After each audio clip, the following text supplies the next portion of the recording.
Hi, this is János. It is Real World Audio, and today I'm going to do something really special. Technique-wise, implementation-wise.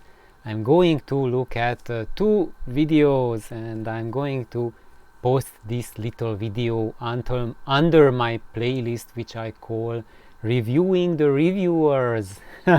So this is one of those. So now I'm going to compare two different takes on a subject, and I'm going to look at John Darko's take on the matter and Amir's take from Audio Science Reviews. And this is about measurements and the subjective evaluation of gear. So who is right? Today I'm going to basically look at John and look at Amir and what they say, and I also give you my perspective on the matter, and I hope it will be valuable for everyone. And my point with this is really not to take aside who is right, because there's no such thing who is right. There's always different perspective, different things, and we can learn from every different perspective.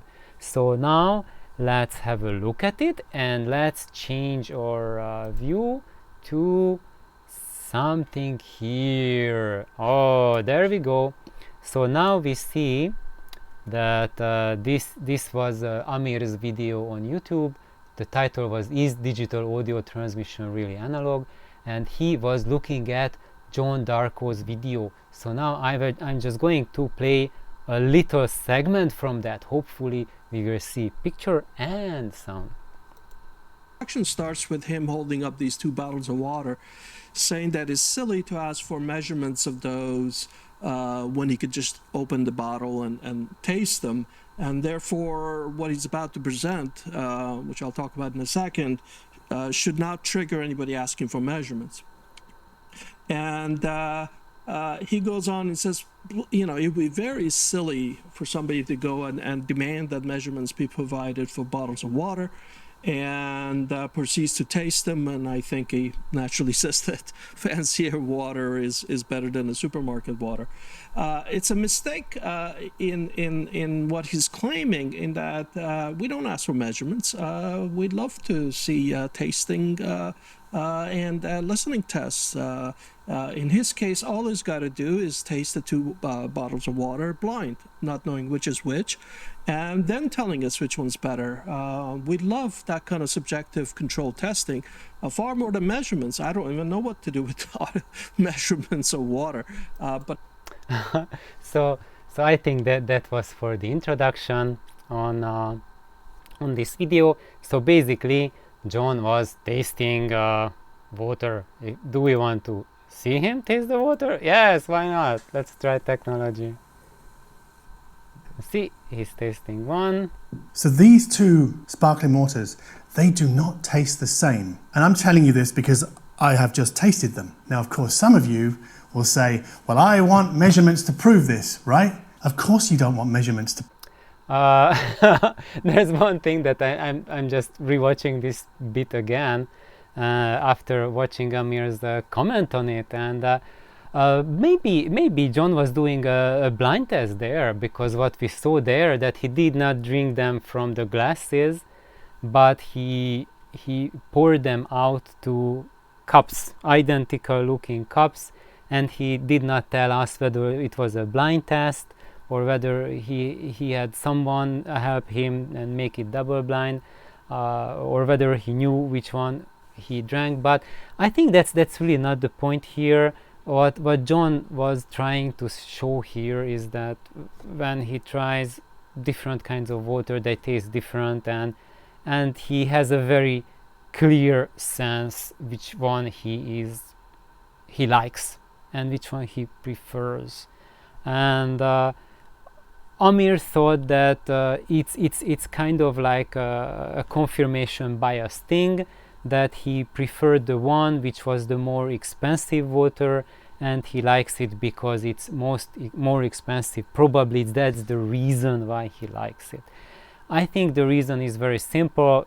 It tasted better, that's why he likes it, and he's willing to pay more money for that what we like. And I think that's true for everyone.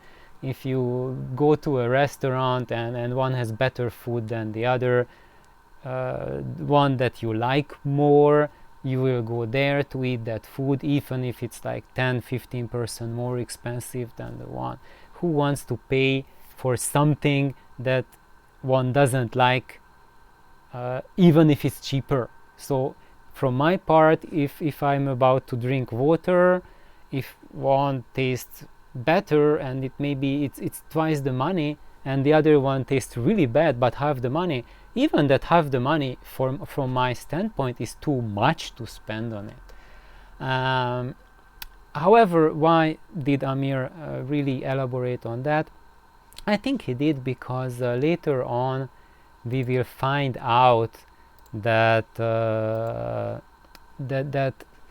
that when John was continuing this thought experiment and looking at various decks, and he says that each one sounded different, and he put them in an order that he preferred the sound. And then Amir noticed that the order that he was placing them also corresponded to the price that these ducks say, and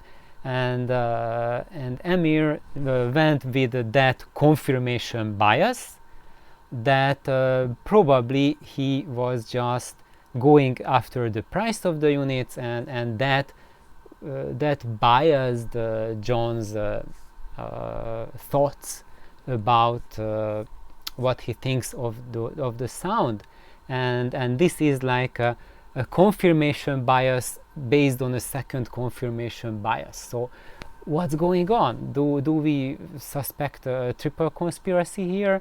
I think I don't really think anything about that, but first of all, what my thoughts are on these two different comparisons, because John just wants to have something that he likes, and he's presenting us what he subjectively prefers more versus the other.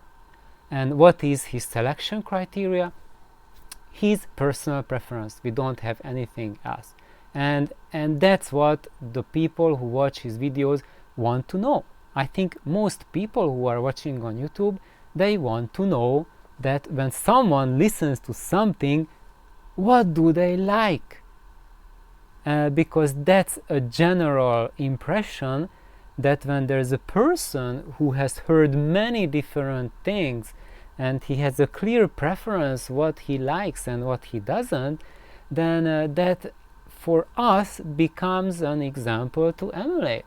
So for example, if he likes that Audiophile or whichever duck better than the topping duck, then that makes me or the viewer want to go for the Audiophile instead, and rather put aside the money and go for that, because essentially that's what most YouTuber wants to know, that is it worth to set aside that extra money to buy that more expensive stuff? Will I hear a subjective difference between the two? And John is answering the question that yes, you will hear a subjective difference between the two. How do you know that there is such a difference? Well, the same way that you taste two different waters. If you can taste them differently, so can you do the same thing with music, with the sound. That's the process. And then Amir is saying that, okay, John, you are doing that, but your results that you have just presented show that they correlate with the price of the units. So for Amir, that sent a red flag that, oh, maybe there's something going on. And why is it that if it's more expensive, it sounds better? Why can't it sound really good, and if it's just a cheap unit?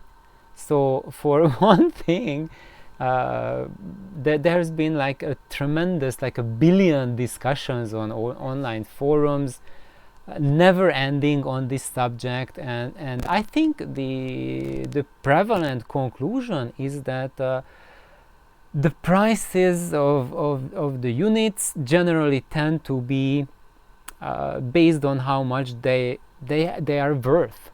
So the total worth reflect on their price. Sometimes that reflection is not so accurate, but generally it is, and if it's not, then the market will correct it after a while.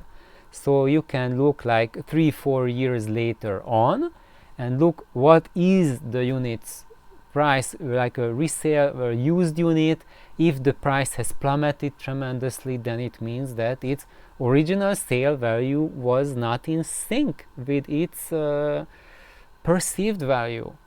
And if it keeps the price, then it after a couple of years as a used unit, it means that its price was in sync, its perceived price, and with the reflected value what people expect from it.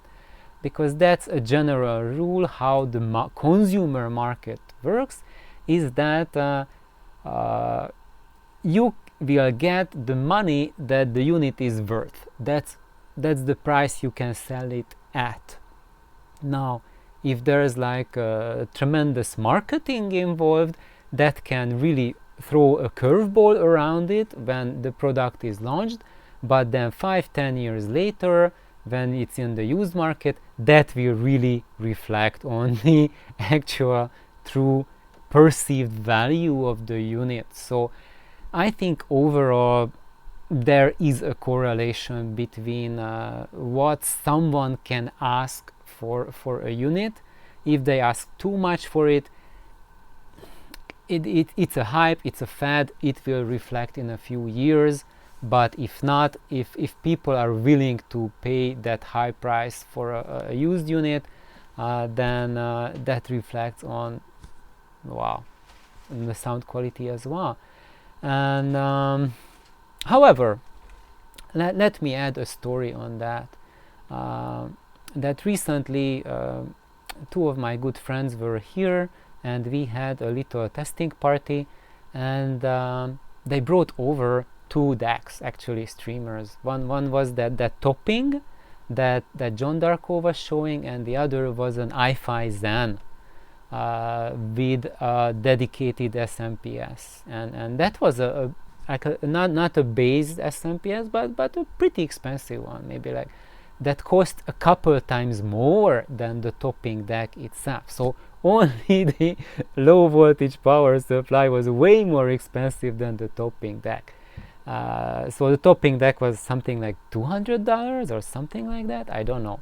I don't care at all. So if anyone wants to look at it, please Google it up. I have zero affiliation with any of these companies. I don't care how much they sell. I don't care who buys their products. I just telling what I experienced with it, and I didn't buy it. It was my buddy's deck, and I'm really glad he brought it over. I was glad to hear it in my system, and we had tremendous fun during that afternoon when we listened to it. And I have to say that I was genuinely shocked that it sounded much better than what I expected. Like, this is fantastic. I was enjoying it tremendously. Of course it had its weaknesses, but I don't care for that money. Come on, it sounded great.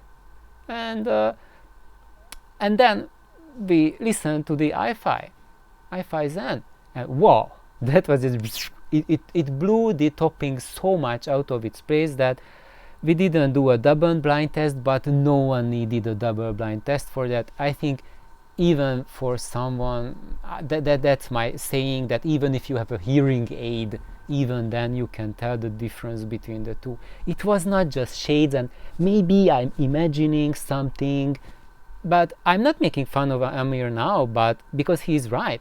Sometimes the differences are so tiny that if you don't do a double blind test, it's really your confirmation bias is telling you, oh, this must be better because I know this, I want this to sound better. And when the difference is so minute, then probably you are going to pick it. And and will it be the better one? We don't know.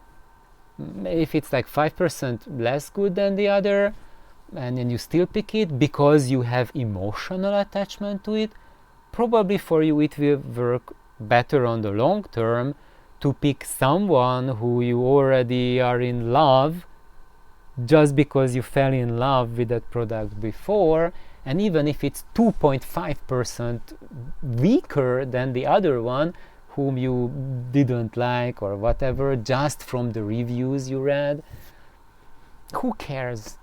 Our point is really, as a consumer, as the dude picking up that unit and listening to it, is that you are happy with it, you are satisfied with it, and if you are willing to spend like 10 or 20 times the amount of money on it, because that iPhisen with the SMPS was something like 15-20 times more expensive than the topping.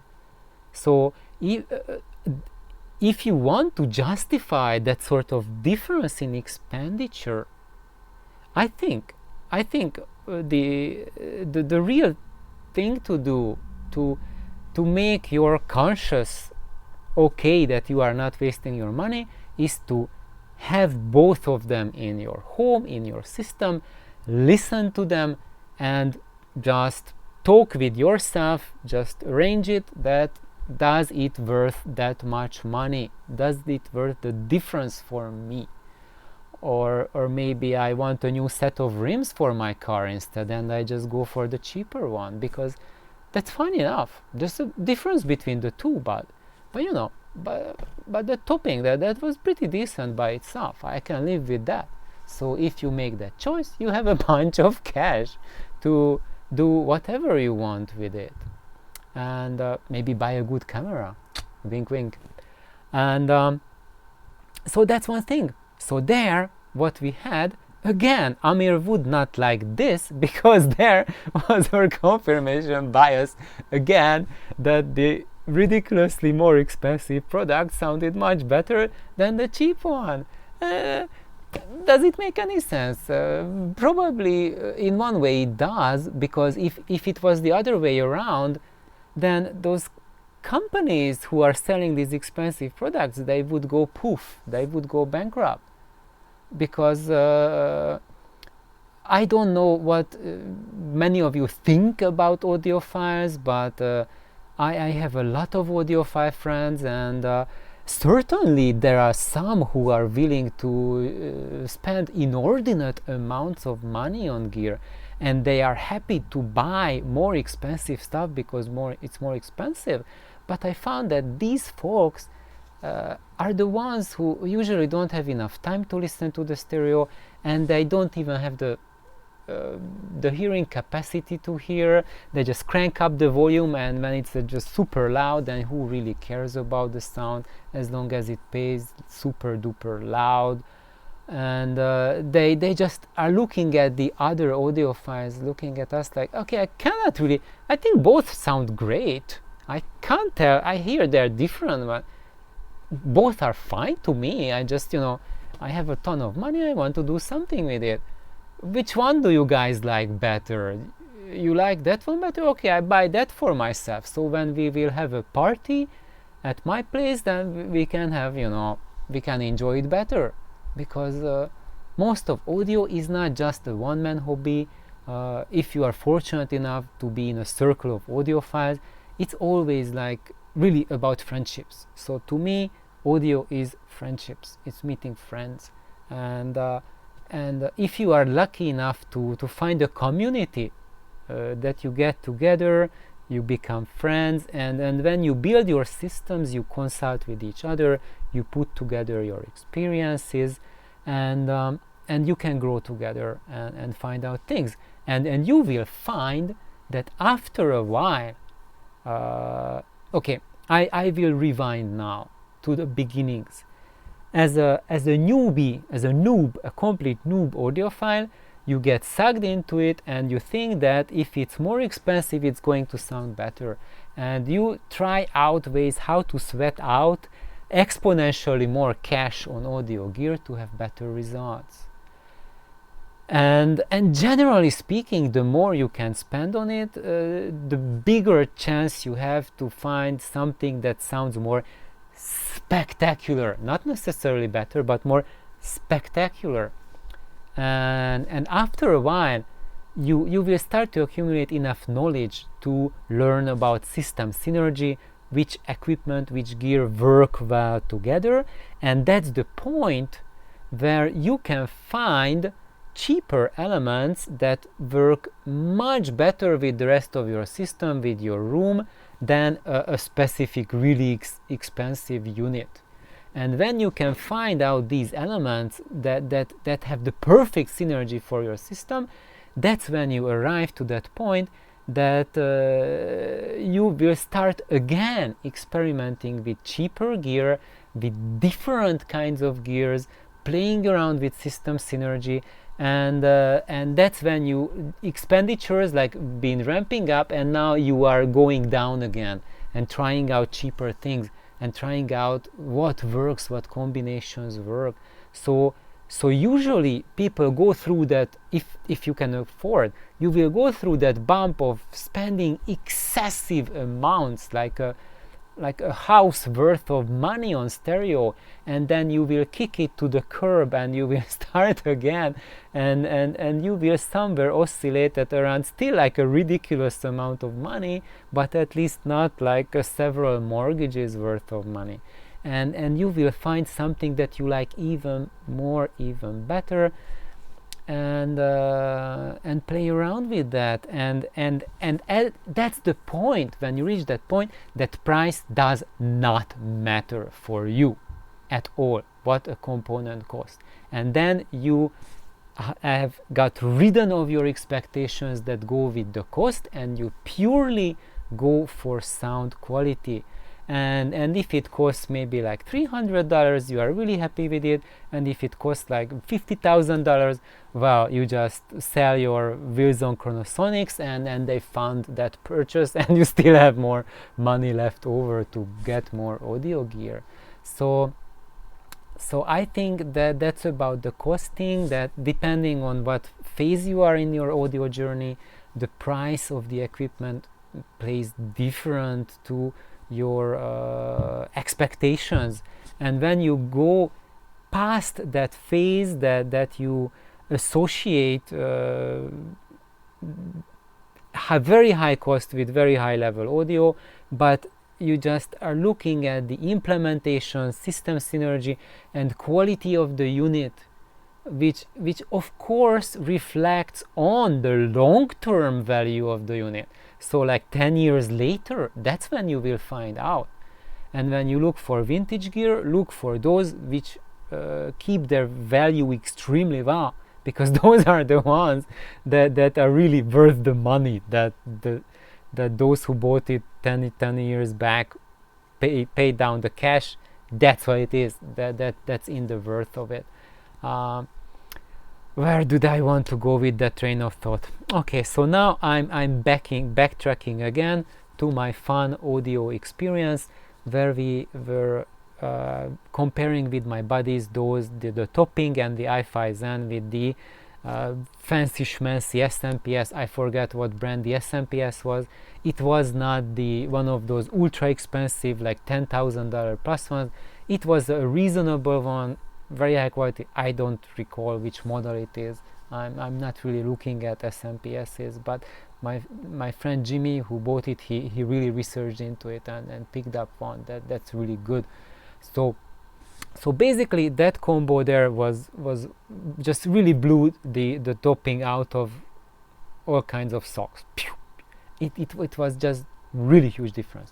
But then we did another comparison to it. We listened to my Micromega CD player, and that Micromega CD player, now probably you can pick it up used. It's like a 25 years old unit, a few $100 on eBay, so it's really cheap. It's really, if we would place it in price, between the topping and the iFi Zen, but price much closer to the topping. Of course mine is really heavily tweaked, but throw at it maybe like $200+, and that pays for those parts as well that I put inside. So, and you are still at a very meager, like maybe $500-600. So we are comparing 200, 600, 4K, and also it's a 25-year-old unit, and actually that one, my friends thought it was considerably better than the iFi Zen.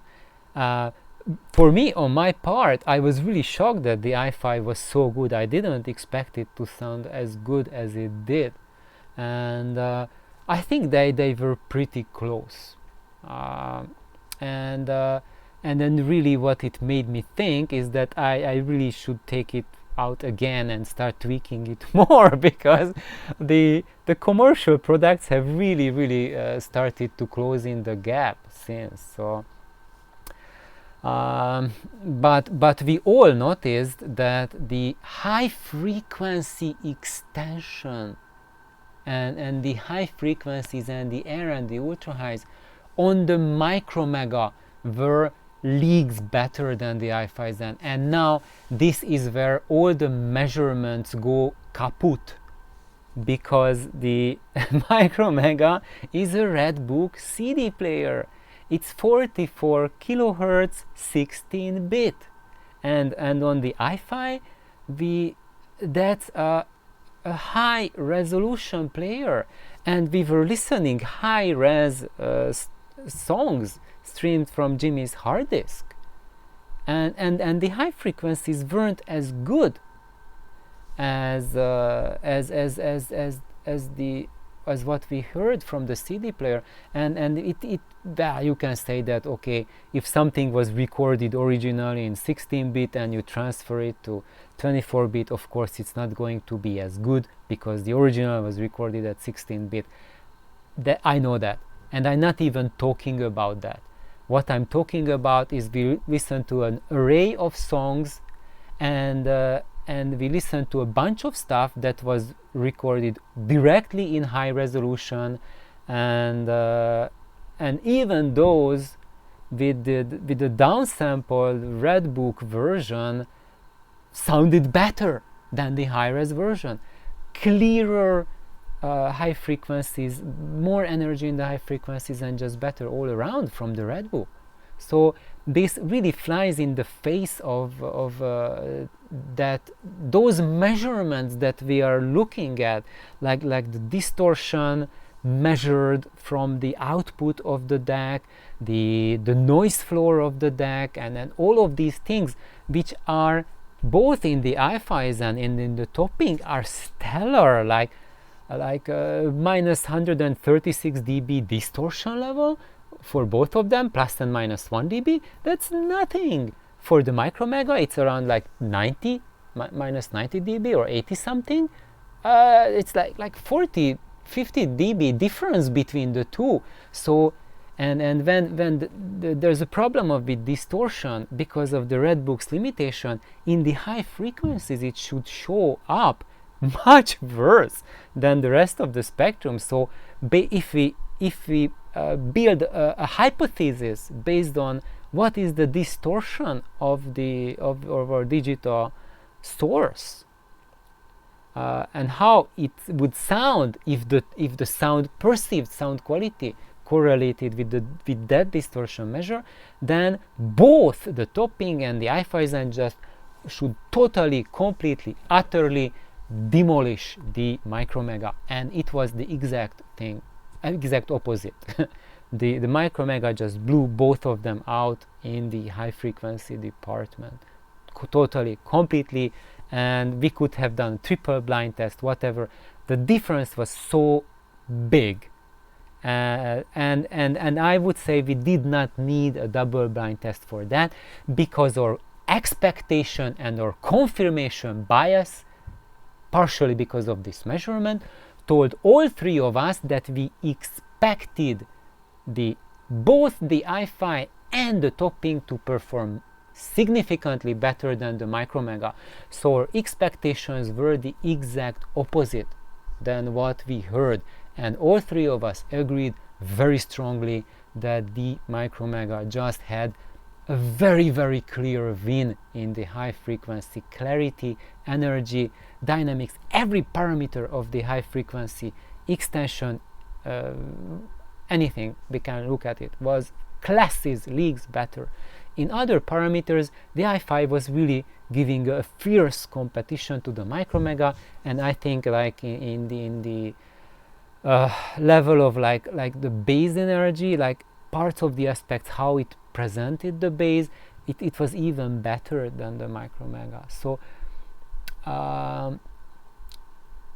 so eventually here I would say like everyone is really up to subjective impressions, and you have to really decide what you like, and something that you like, just go for what you prefer. So in my case, I went for what I prefer most. I kept my Micromega. Why wouldn't I have? I've been, you know, tweaking it for 20 years, and probably I've been doing a decent thing that even now, like a player that's like almost like 10 times more expensive, like 7 times more expensive, it's still getting embarrassed by it. So that's kind of like a relief for what Amir wants to advocate, that you not necessarily need to spend your as we say, like your shirt and your pants on on audio components to have good sound, but you really need to have the knowledge on how to find it. And what John Darko is trying to do is that he's trying to just go with his subjective impression, what is it that he likes, and he presents it to us. And what Amir is trying to do is, because he's a scientist, and if you work in the academia, and then you really develop a very strong streak for scientific measurements, and you don't want to just accept a subjective opinion as a fact or as the generic truth, because it's subjective.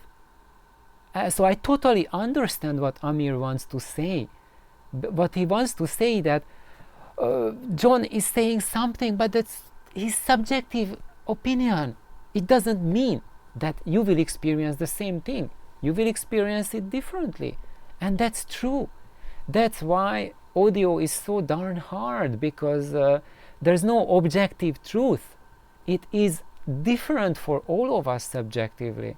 Like what do you prefer, what do you like, what do you don't like, and that's why you can watch a million videos on how people like or put into ranks, right, create ranking systems, or like class A, class B, or whatever. Ultimately you have to listen to it, or how it measures different measurement parameters. Those are, all of them are valuable, all of them are valid, and give you pointers to narrow down your search criteria to go in the direction you want to go. But ultimately, when you have like 2 or 3 candidates, you have to put them in your system and listen to them to be able to tell the difference. And now I want to close with a final thought, and that final thought is my sharing. Because just like Amir, I have also worked in academia. Actually, I still work in academia. I spent now over about like 25 years now as a postdoc. Well, if I count my master's degree years, then it's like almost 3 decades. My 2 master's degrees, a PhD, 10 years as a postdoctoral fellow, and then after that with clinical trials as a biomedical researcher, plus another 8 years now and counting. So really I am also infected with the same bug that bit Amir, that I want to have scientific aspects as well from audio gear. And when I was doing my PhD, I was a PhD student, I had a most illuminating and extremely sobering interaction with a biostatistician, because statistics is what I think Amir is really focused on, because it is a good thing that John measures with his brain what he likes or not. But how can we translate it to a group of people? So what the majority of you would like or would not like, and how we can propose measurements for that, and how to collect that data, how to analyze that data, and then make sure that it has significance. We need a statistician for that, to analyze our measurements and tell us whether it's applicable, or what the data you have collected is not enough, it doesn't have enough power to give you the strength, to give you the power to make the determination whether it's applicable or not to a certain cohort, to a certain population that you are targeting your measurements towards.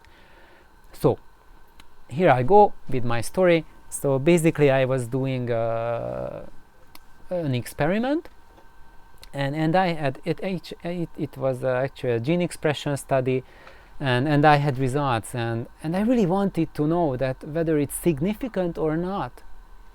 So my question was, did my experiment work or didn't? And I know some statistics, but I did not feel comfortable to tackle this problem, because it was well, I don't want to get into it. It would probably bore you way too much, but we had in our team a biostatistician who was extremely good in his field.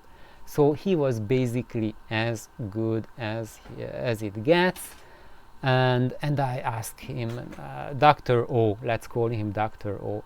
I asked him, hey, Dr. O, what do you think about this? This is my problem.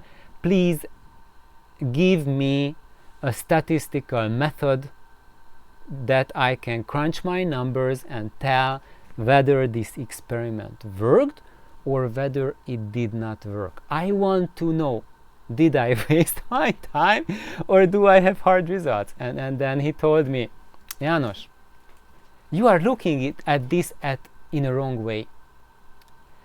Now you have described me your problem, and I can give you, right, without even doing any research on it, just from the top of my head, 5 statistical algorithms, 5 methods that will show that your experiment failed, it was negative.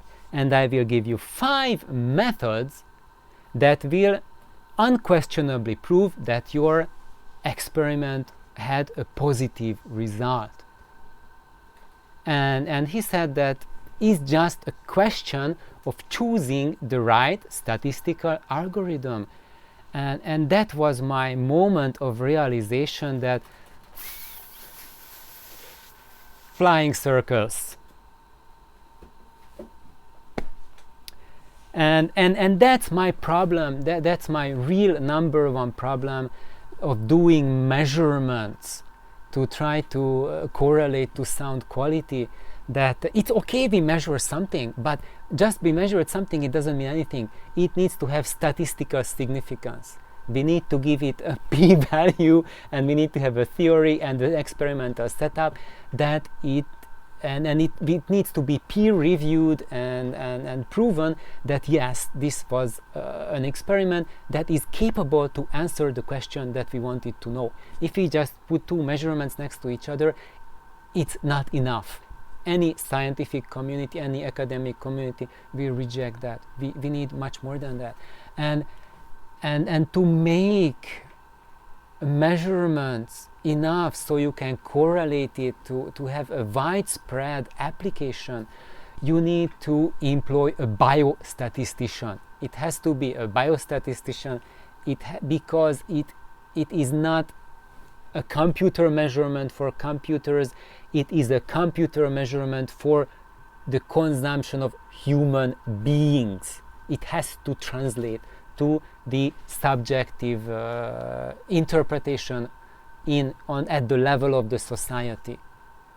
And currently where the science on that is, where the biostatistics is, that depending on which methods you pick, you can either prove it's significant, and you also prove with the same power that it's not significant. So obviously right now at this point where we are, science is completely useless to answer the question whether that measurement that we are getting between two numbers of a singular parameter of a unit will give us subjectively better or worse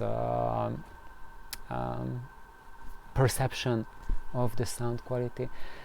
So going back at it, I think both Amir and John are doing a tremendous job. They are broadening our horizons, and I thought I'd just give my 2 cents about the matter and my hopefully relevant experiences. And if you have some funny stories or interesting things you've experienced, just share it in the comments. I would love to hear about them. And have a wonderful day. Please like my videos, subscribe if you have not, and get me a cup of coffee if you think that I'm really thirsty, and have an awesome day. Thank you. I will put the links to both John's and Amir's videos down the comment section. Have an awesome day. Bye bye.